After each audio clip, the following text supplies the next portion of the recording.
Tignan nyo. Kanina siyam sila, ngayon 6 na lang. Nakahingi pa. Tuwan-tuwan si sir. Iwanan niya raw yung kaaway niya. Tapos tayo malapit. Ha? Dami nga, tambak ko. Kung kailan maabot, tambak. Kaya nga ba sinasabi ito pa, kung kailan maabot na, doon makatambak yung bisita. Biruin mo yan. Pagka walang agos na tayong gawa.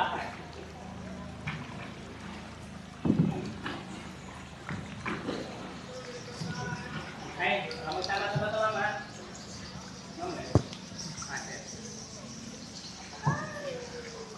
Ay, remind ko lang po pala ha, marami po tumutulong tubig ngayon. Gawa ko yun ang ulang kahapon at saka kagabi. So, hindi kong isip yung na ano,